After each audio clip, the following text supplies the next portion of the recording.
Сәлеметсіңдер ме, құрметті оқушыларым. Бүгінгі сабағымыз тіктөртбұрыштың ауданы. Бұл әрине бізге жаңалық, жаңа тақырып емес. Біз бастауыштан бері білеміз тіктөртбұрыштың туралы, оның ауданы туралы, периметр туралы. Ал бұл 8-ші сынып геометриясында несімен ерекше? Мұнда біз түрлі берілген элементтерінің толық берілмей тұрған кездегі теңдеу құру арқылы, периметр мен аудандардың арасындағы байланыс арқылы қандай жолдар бар есептерді қарастыратын боламыз. Қазір бірінші тіктөртбұрышымыздың ұзындығын А, енін В деп алған кезде, ол тіктөртбұрыштың ауданы бізде береді. С тең АВ формула бізге бұрыннан таныс. Қазір мына нәрсені айтамын. Егер берілген тіктөртбұрышымды тең екі бөлікке бөлейін, қазір міне өлшеп алып қақ ортасы.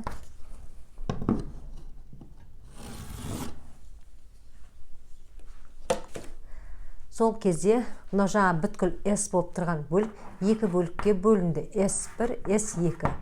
Егер мына тіктөртбұрыштың ішінде бөлінген бөліктері S1, S2 өзара тең болған кезде S1 мен S2 тең болатын болса, бұларды тең шамалы аудандар деп атайды. Яғни S1 мен S2-ның ауданы өзара тең болса, оларды тең шамалы аудандар деп атайды. Немесе тең құрамды фигуралар деп атайды. Ал осы берілген бөлік тіктөртбұрышымыз біздің мынандай тағы да бір бөліктерге бөлейін. Мінекей мына жерді әртүрлі бөліктерге бөлейін. Енді S1 деген мына бөліктің іші болсын, S2 мына болса, мына жерді кішкене S3 деп қойсам. Мысалы, енді бағанағыдай емес, бізге 3 бөлікке бөлінді. S2 үлкен, S1 кіші, S3 одан да кіші болып бөліктерге бөлінді. Сол кезде мына S2 менен мына бөліктің ауданы тең болды ғой.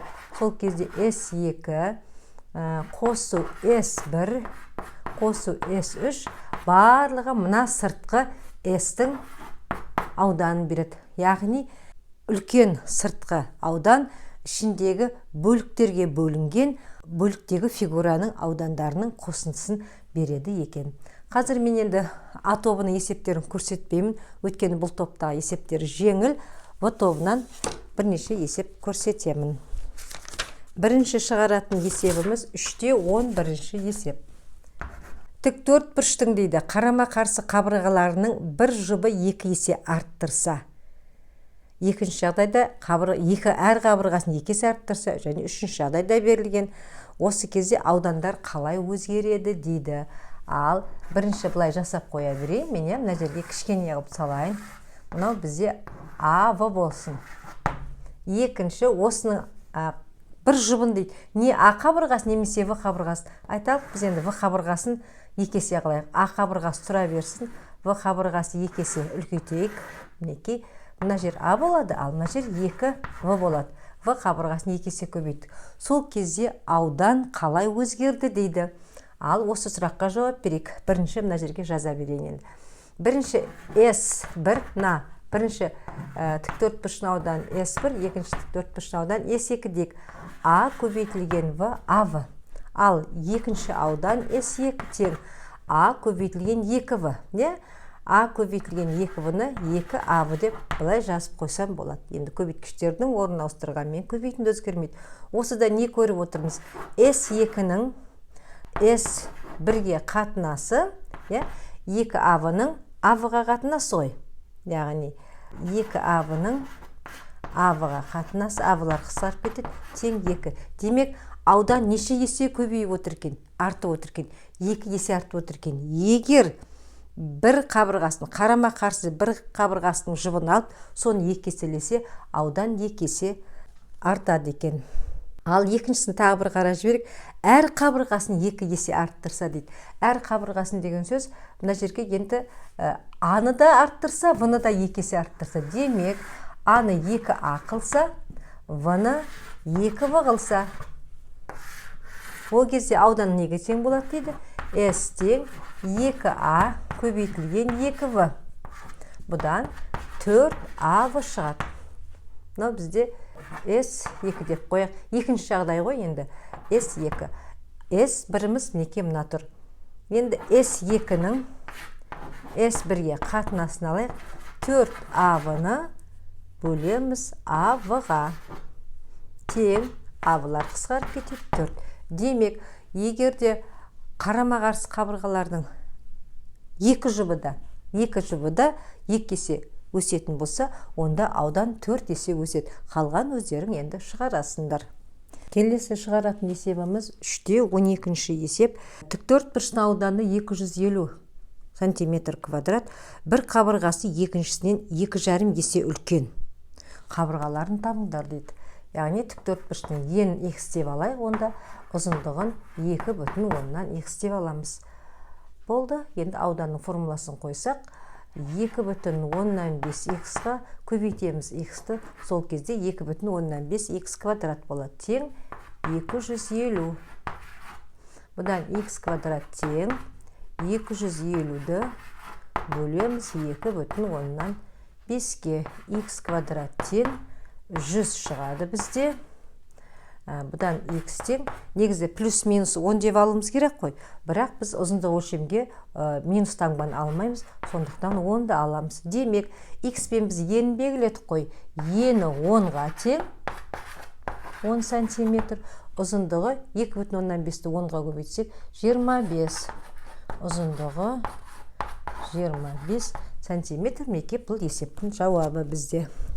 Келесі осы есепті екіншісінде қарастырып жіберейік, балалар. Өйткені шамалы бұнда басқаша екен. Ауданы S тең 9 квадрат метр, периметрі 12 метр дейді. Периметр тең 12 метр. Бұл жерде не көріп отырмыз? Ауданның формуласын білеміз біз. AB ғой енді. AB тең 9-ға, ал периметр дегеніміз 4 қабырғасының қосындысы, немесе 2A қосу V тең 12 деген сөз. Осы екеуін жүйе қылып алсақ, мына жерден AB тең 9-ы қала берсін, ал A қосу V 12-ні 2-ге бөлеміз, сонда жарты периметр бізде 6 болады. Екінші теңдеуден A-ны табатын болсақ, A-ны V арқылы өрнектейтін болсақ, A6 алу V болады. Не, осыны апарып бірінші теңдеуге қоямыз. Сонда 6 минус V тең 9. Әрі қарай 6V минус V квадрат тең 9. Бізде квадрат теңдеу шықты. V квадрат минус 6V плюс 9 тең 0-ге деп квадрат теңдеуді шешеміз. Қазір сол кезде квадрат теңдеуді V квадрат, мына жерге жазып қояйын. V квадрат минус 6V плюс 9. Тағы да айтамын, мен жұп коэффициентпен жұмыс жасаймыз да тең. Екінші коэффициент жұп болғанда 6-ның жарысын аламыз 3. 3-дің квадраты 9. Минус 9 тең 0. Дискриминант 0-ге тең болса, 8-ші класста білеміз, x1 мен x2 тең болады. Минус 6-ға қарама-қарсы плюс 6, оның жартысы 3. Оны бөлетін сан бізде 2-ге бөлмейміз, неге осы тұрғыда қалады. Яғни x1 мен x2 3-ге тең. Демек A 3-ге тең болса, онда V да бізге 3-ге тең. Өйткені қосындысы 6-ға тең деп отыр ғой. Демек, тіктөртбұрышымыздың қабырғалары қандай болды? A да 3-ге тең, V да 3-ге тең. Онда бұл берілген фигура бізде шаршы деген сөз екен меке. 3-3-тен қабырғалары, яғни ауданы 9-ға тең, периметрі 12-ге тең. Келесі есеп бізде 3/14. Екі жер телімі ұзындықтары бірдей дейді. Яғни екі жер телімі бар, екі жерде екі жер бар. Екеуінің сыртқы қоршаулары бірдей, периметрі бірдей деп отыр ғой. Тіктөртбұрыш пішінді жер телімінің ені 60 метр, ұзындығы 100 метр дейді. 60 та 100. Ені 60, ені A дейді да, я. A тең 60, V тең 100. Өлшем бірлігі метр. Екінші жердің қоршауы, осымен екеуінің қоршауы бірдей дейді. Енді қайсысының ауданы үлкен дейді. Ал кеттік. Алдыменен бірінші периметрін тауып алайық. Периметр тең 60-ты қосамыз 100-ге. көбейтеміз 2-ге, 160, оны 2-ге көбейтсең 320. Демек, екі жерінде қоршауына кететін материалдың ұзындығы 320.